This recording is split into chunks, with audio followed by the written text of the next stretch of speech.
Akala mo mahal ka niya, pero bakit parang ikaw na lang lagi ang sumusunod? Baka ginagamit niya ang mga trick na to, kalma, malalim, may damdaming tila, nanggaling sa isang lalaking gising na sa katotohanan. Hindi ka mahina. Nauna ka lang magmahal. At minsan ang pagmamahal na yan, nagiging paraan para kontrolin ka. Ganyang kabagsik ang realidad para sa maraming lalaking walang kamalay-malay, unti-unti. Silang binabalot ng mga diskarte na hindi halata, pero malakas ang epekto. Bakit may mga lalaki na madaling makontrol? Dahil ang mga lalaki, by default, ay providers. Kapag in love, nagbibigay. Kapag nagbibigay, nagiging vulnerable. Kapag vulnerable, mas madali kang mamanipula, lalo na kung hindi mo pa kilala ang sarili mo. Ito ang blind spot ng maraming lalaki. Ang paniniwalang, basta mahal ko siya, okay na ako kahit anong ipagawa niya. Pero sa likod ng sweetness na yan, may mga babaeng bihasa sa paggamit ng emotional manipulation. Ano ang guilt trip? Isipin mong may ginawa kang maliit na pagkukulang. Halimbawa, hindi ka agad nag-reply. Pero imbes na simpleng lambing lang ang marinig mo, ito ang ibabalik sa'yo. Kung mahal mo talaga ako, dapat priority mo ako. Hindi mo ba naiisip na baka ako'y naghihintay lang ng kaunting oras mo? Bigla ka na lang magsusorry kahit alam mong wala ka naman talagang ginawang masama. Bakit ito epektibo? Ginagamit ng babae ang natural mong pagiging protective at provider laban sa'yo. Tinatamaan ang emosyon mo.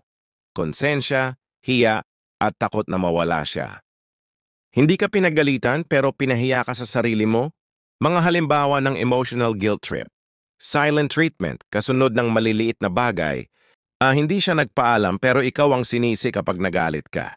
Pagsisi sa'yo sa feelings niya, ang lungkot ko ngayon. Pero baka wala kang pakialam kasi busy ka eh. Pagpaparamdam na di ka enough. Yung ibang lalaki nga, sinasama girlfriend nila kahit saan. Ikaw, hindi mo ako pinaprioritize. Resulta, nagiging reactive ka. Lagi kang nag-a-adjust. Stoic mindset. Sa stoicism, malinaw ang linya. Kung wala kang kontrol, huwag mong hayaang kontrolin ka. At isa sa mga bagay na wala kang kontrol ay ang emosyon ng ibang tao. Paano harapin ang guilt trip? Self-awareness. Tanungin ang sarili, ginawa ko ba ito para saktan siya? O hindi lang ako available that time? Kung wala kang intention manakit, huwag kang magpa-guilty. Control the frame. Imbes na ikaw ang palaging nagtatanong ng sorry ha? Ikaw ang dapat magtanong. May nasabi ba akong mali o nadala lang ng emosyon mo? Set boundaries. Mahal kita, pero hindi ko pwedeng itaya ang sarili kong katahimikan sa bawat emosyon na nararamdaman mo. Signs na nalulunod ka na sa emotional guilt trap. Lagi kang nagsusorry kahit hindi mo kasalanan. Takot kang magsabi ng ayoko o pagod ako dahil baka mag-walk out siya. Ikaw na ang nagbabago ng routine mo just to avoid arguments. Kung nararanasan mo na to, wake up. Hindi lahat ng love ay healthy. At hindi lahat ng babae na nagpapakita ng lungkot ay inosente. Sample scenario. Si Carlo ay isang hardworking na OFW. Sa bawat sahod, inuuna niya ang needs ng girlfriend niya sa Pilipinas. Pero tuwing may maliit siyang pagkukulang, laging may guilt trip. Buti pa si Mark, sinamahan yung girlfriend niya kahit pagod. Ikaw, laging excuse trabaho, hindi napansin ni Carlo. Na kahit ginagawa na niya ang lahat, laging kulang pa rin. At dahil doon siya ay naging sunod-sunuran, takot na mawala ang isang taong ginagamit lang siya. Kapag palaging ikaw ang nag-a-adjust. Habang siya ay hindi marunong umunawa, hindi yan relasyon. Isa yang programa para sa kontrolado. Bigla siyang nanlamig, hindi na sweet katulad ng dati. Pero teka, bakit parang ikaw ang may kasalanan? Withdrawal game, isang uri ng emotional manipulation na parang simple lang sa paningin ng iba, pero sa totoo lang, ito ang pinaka-nakakabaliw sa lahat. Ang withdrawal game ay ang teknik na ginagamit ng isang babae kung saan bigla siyang naging cold. Hindi ka na niya kinakausap tulad ng dati. Hindi siya galit pero hindi rin siya sweet. Parang may kulang pero wala siyang sinasabi. At ang epekto nito, ikaw ang mababaliw. Mag-iisip ka ng malalim. May nagawa ba akong mali? May gusto ba siyang sabihin pero hindi niya masabi? May iba na ba siya? The dangerous part. Wala siyang paliwanag. At dahil walang malinaw na dahilan, ikaw ang magpupuno ng blangko. Gamit ang sarili mong takot, emosyon at pagmamahal sa kanya. Ang utak ng tao ay programmed na humanap ng patterns at solusyon sa uncertainty. Kapag may nangyaring pagbabago, tulad ng paglamig ng treatment ng isang tao, ang utak mo ay maghahanap ng anong mali, anong kulang, paano ko ayusin to? Kapag nag-withdraw siya emotionally, parang binigyan ka ng puzzle, pero hindi mo alam kung anong klaseng puzzle yun. Resulta, ikaw ang hahabol. Mga halimbawa ng withdrawal game, ghosting Lide. Hindi siya completely nawawala, pero hindi na siya katulad ng dati. Typing, then deleting. Seen lang, short replies, cold responses. Dati may moi at ingat, ngayon okay lang. Hindi ka na ino-update. Noon, bawat galaw niya alam mo. Ngayon parang hindi ka na parte ng araw niya. No explanation. Kapag tinanong mo kung may problema, ang sagot, wala, okay lang ako. Pero kitang-kita mo sa kilos niya na hindi siya okay. Warning sign. Kapag nagsimula siyang umiwas at ikaw naman ay lalo pang lumalapit, hawak ka na niya. Ang withdrawal game ay hindi lang tactic. Test ito ng disiplina mo bilang lalaki. Stoic mindset. Kapag may babae na biglang nanlamig at ikaw ay nakukonsume ng tanong na, bakit? Alalahanin mo ito. Hindi mo obligasyon na hulaan ang hindi niya sinasabi.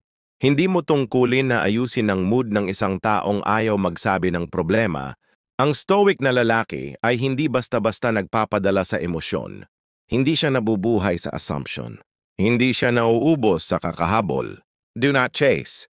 Kapag naramdaman mong intentional ang paglayo niya, huwag mong habulin. Ang paghabol mo ay lalong magpapakita na natatakot kang mawala siya. Ito, ang hinahanap ng manipulative na babae, confirmation na may power siya sa'yo. Mas natatakot siyang mawalan kaysa sa'kin. Panalo ako. Huwag mo siyang bigyan ng ganong validation. Mirror the energy. Kung cold siya, calm ka lang. Huwag ka ring mag-overinvest. Kung hindi siya sweet, huwag kang magmakaawa ng affection. Silence plus stability, mas stoic power. Focus on what you control. Hindi mo kontrolado ang mood niya. Hindi mo kontrolado ang mga pinipili niyang sabihin o hindi sabihin, pero kontrolado mo ang reaction mo. Sa halip na maubos sa pag-aalala, ilan mo ang oras mo sa sarili mo, gym, work, family, hobbies, mission. Kapag nakita niyang hindi ka naapektuhan, siya ang mababahala. Example, si Jun ay isang mabait na lalaki, maalaga, provider. Pero isang araw, napansin niyang si Andrea, ang girlfriend niya, ay hindi na sweet. Hindi na malambing, hindi na excited kausap siya. Sinubukan niyang maging extra sweet, nagpadala ng flowers, nagpa-load, nagpunta pa ng surprise sa work. Pero anong nakuha niya? Mas lalong nanlamig si Andrea. Hindi niya alam, sinasadya ito ni Andrea para makita kung gaano kalaki ang effort ni June para sukatin kung kaya ba niyang kontrolin ang kilos at emosyon nito. At alam mo kung anong naging turning point? Nang tumigil si June sa kakahabol. Nang sinabi niyang, kung may gusto kang pag-usapan, nandito lang ako. Pero hindi ako tatakbo sa apoy na hindi ko alam kung nasaan ang sunog. Biglang bumalik si Andrea. Kapag patuloy kang nasa withdrawal trap, mawawala ang respeto mo sa sarili mo.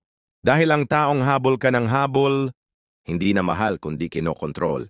Kapag ginagamit niya ang katahimikan, para ikaw ay maghabol, hindi pagmamahal, ang habol niya, kapangyarihan. At ang tunay na lalaking may disiplina sa damdamin ay hindi basta nagpapaikot sa ganitong laro. Kapag lagi kanyang kinukumpara sa ibang lalaki, hindi para gumaling ka. Para bumaba ang tingin mo sa sarili mo. Pag-usapan natin ang pinakanakakainis at pinakamapanirang trick na ginagamit ng ilang babae, ang comparison game. Ito ay isang uri ng dark psychological trick kung saan kinukumpara ka ng babae sa ibang lalaki, lalo na sa mga bagay na kulang ka. Pero tandaan mo, hindi ito para i-inspire ka. Ito ay para saktan ang ego mo, tapakan ang confidence mo at mapasunod ka. Mga karaniwang linya ng comparison game, si Mark nga, kahit pagod, sinusundo girlfriend niya. Ikaw, palagi kang busy. Yung pinsan ko, sinama pa girlfriend niya sa abroad. Ikaw ni minsan di mo ako isinama sa plans mo. Ang ex ko nga, hindi ako pinapaghintay.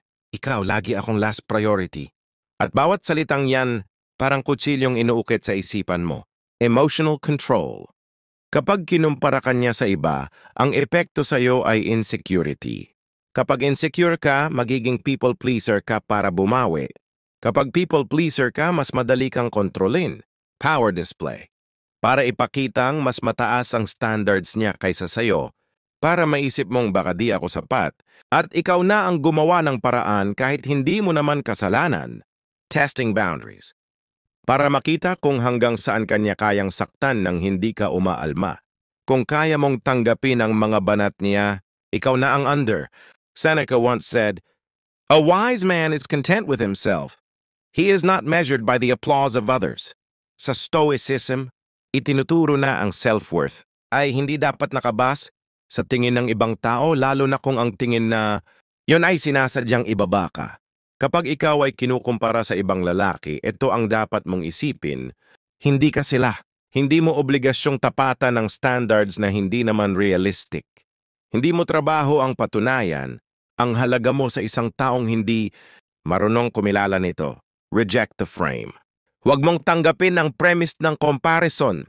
Kapag sinabi niyang, buti pa si ganito, ganyan. Ang sagot ng isang stoic, kung mas gusto mong nasa kanya ka, hindi ko pipilitin ang sarili ko sa taong di ako tanggap kung sino ako.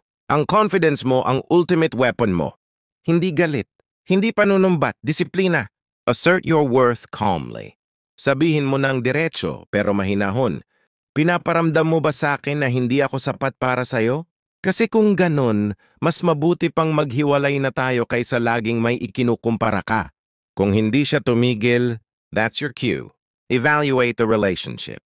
Tanungin mo sarili mo, gusto ko bang makasama ang taong hindi marunong magpahalaga?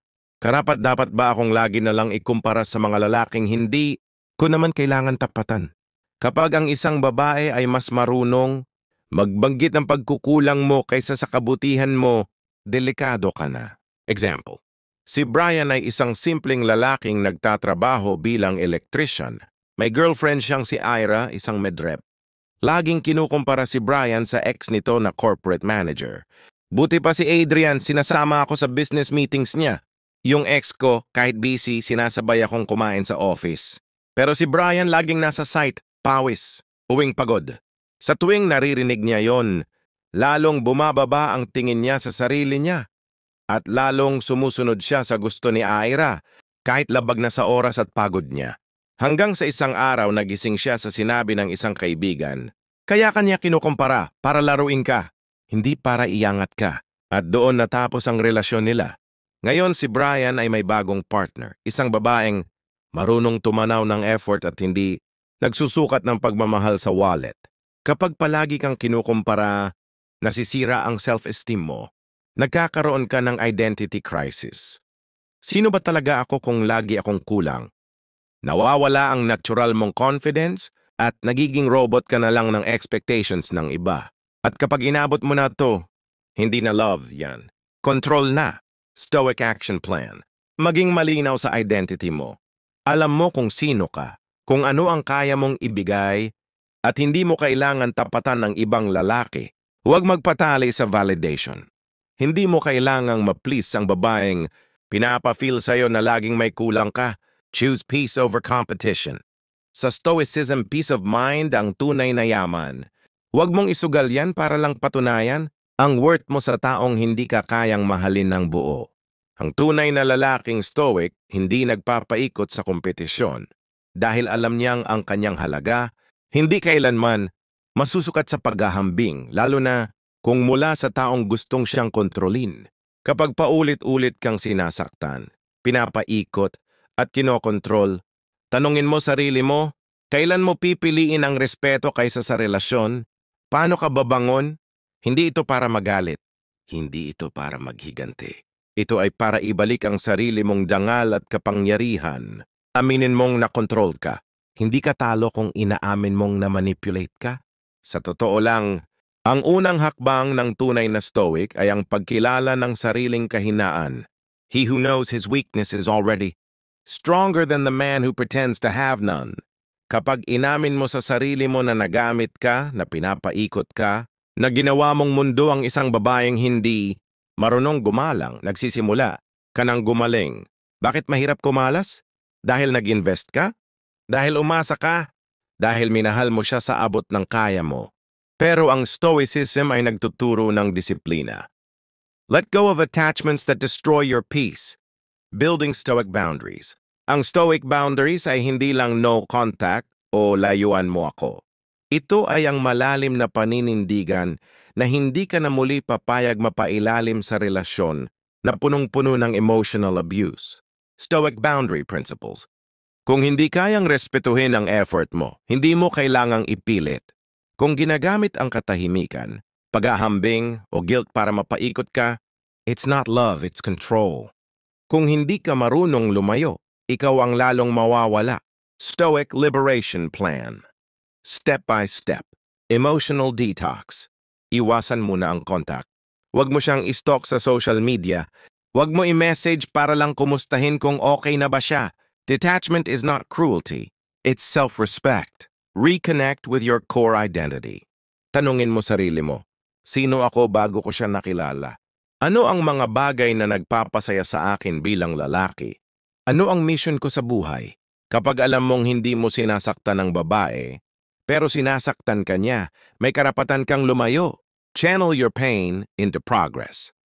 Mag-exercise. Gumawa ng bagong routines. Magbasa ng Stoic books like Meditations by Marcus Aurelius. Ayusin ang finances mo. Bumalik sa mga kaibigan, pamilya at sa sarili mong passion.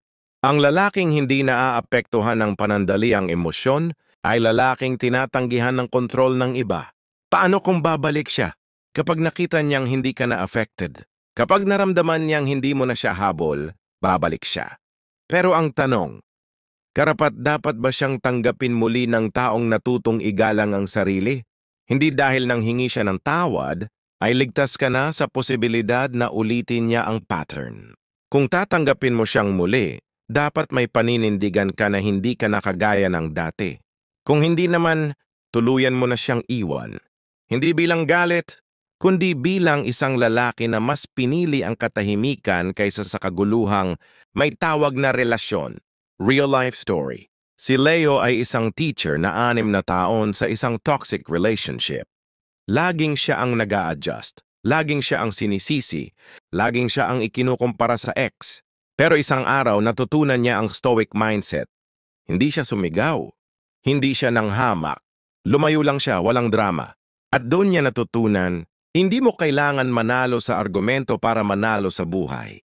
Ang tunay na kalayaan ay hindi lang mula sa babae. Bituwais may di sa sarili mong takot, emosyon, and kahinaan. At kapag natutunan mong lumaban ng tahimik, doon ka magiging lalaking hindi na muling kayang kontrolin ni Newman. Ito ang mensahe ng Stoicism. Hindi para maging bato ka, kundi para maging matatag ka.